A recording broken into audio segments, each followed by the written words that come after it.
कि एगो मंदिर बनवाई में अब हमें भगवान के बसाई।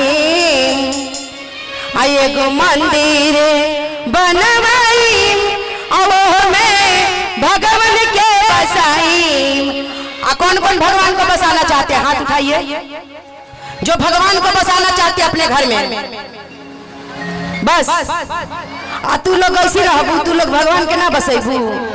ठीक बा, जो बसाए भगवान को उनके लिए कहना कि एगो मंदिर बनवाई ओहे भगवान के बसाई में। एगो मंदिर बनवाई ओहे भगवान के बसाई में। पूजवा करे पुजारी लोग तैयार बा, लागल दिल हमार बाना।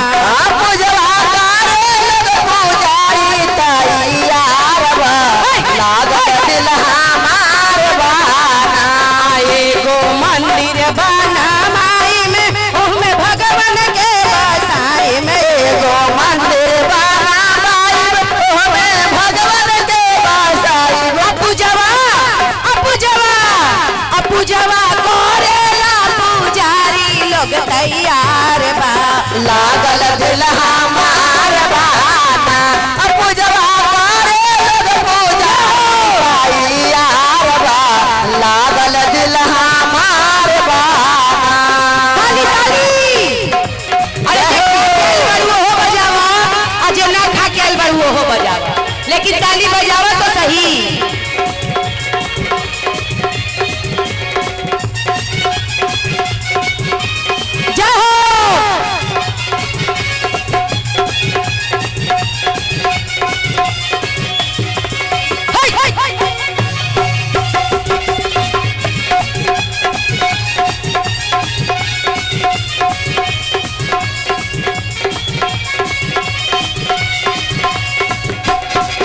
और जब भगवान को बसाने की बात करते हैं तो कहते हैं, क्या कहते हैं कि भगवान कुछ ऐसा कीजिए कि आपके मंदिर के सामने मेरा एक घर बन जाए। आपके मंदिर के सामने मेरा एक घर बन जाए, मैं जब भी उठूं तो आपका दर्शन सबसे पहले हो जाए। तो कहा तरीका रखनाई में उहमें गंगा जल भरवाई में। एगो रखनाई में हमें गंगा जल भराई में। एगो रखनाई में हमें गंगा जल भरवाई में। एगो रखनाई में हमें गंगा अचरना अगोरवा धोवेला पुजारी लोग तैयार बा, लागल दिल हमार बाना। पूजवा करेला पुजारी लोग तैयार बा, लागल दिल हमार बाना। जय हो, क्या बात है। ताली ताली ताली ताली ताली।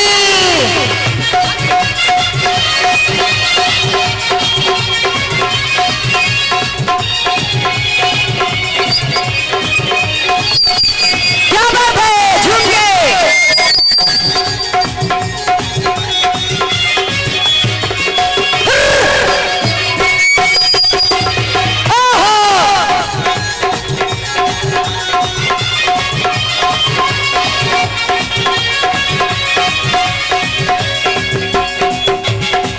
और यही ना दीदी, मेरे घर में जब प्रभु आएंगे तो मैं चाहूंगी कि क्या करूं और क्या ना करूं। कहती है क्या क्या कहती है कि हम तो 56 प्रकार पकावनी, लेकिन भांगा के गोला न लवली। हम तो 56 प्रकार पकावली, बाकी भांगा के गोला न लवली। और दीदी, बिना भांग के गोला के भगवान के भोग ना लागेला। तो कहा तरीका कौन भाव भोगवा लगावेला पुजारी लोग तैयार बा, लागल दिल हमार बाना। भोगवा लगावेला पुजारी लोग तैयार बा, लागल दिल हमार बाना। पूजवा करेला पुजारी लोग तैयार बा, लागल दिल हमार बाना।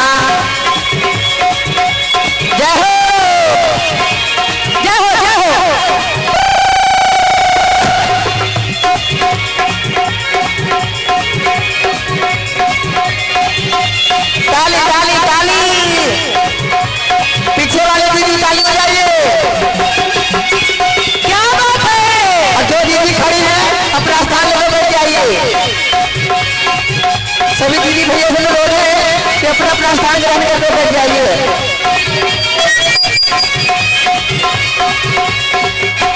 एक जल क्या बात है, ना बैठी है ना बैठी हैं ना।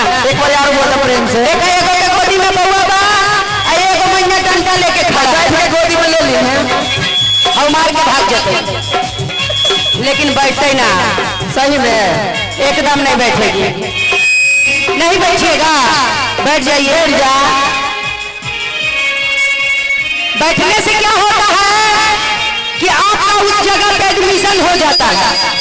गुरु का चर्चा में जो भी दीदी जहाँ बैठती हैं वहाँ एडमिशन हो जाता है। और जब तक हम स्कूल में एडमिशन नहीं करवाएंगे, जब तक मास्टर पढ़ाई ना भगा भाग जल्दी भाग यहाँ से। कहना है क्या बड़ी भाव से, क्या कहना है कि हम कपूर के आरती लगा बनी, हम घिउआ के आरती जरा बनी, हम कपूर के आरती लगवनी, हम घिउआ के बाती जरवनी।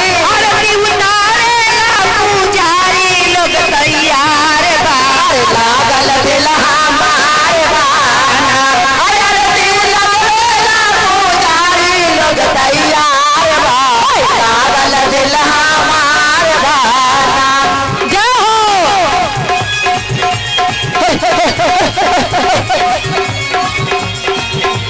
क्या बात है,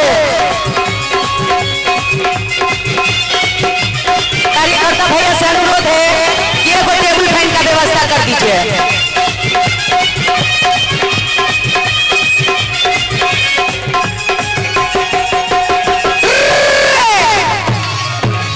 जय हो।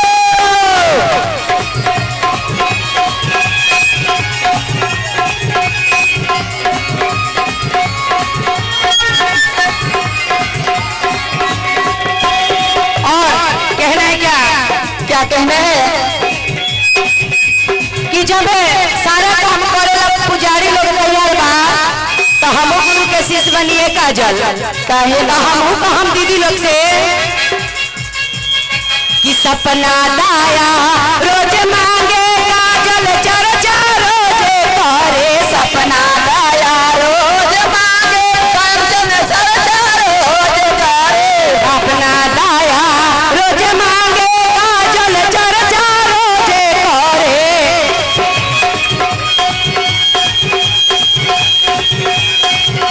अमलेंद्र भैया नामा शिवा चौपेला तैयार बा, लागल दिल हमार बाना।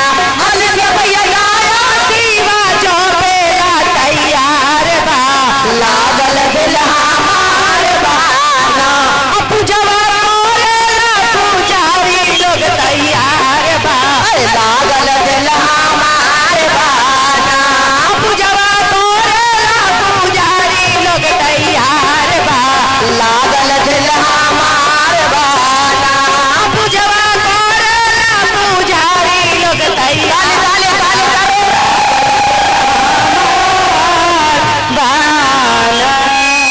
मन से दरबार की। अगर भजन अच्छा लगा तो एक बार गुरु के नाम पे ताली तो बजाइए।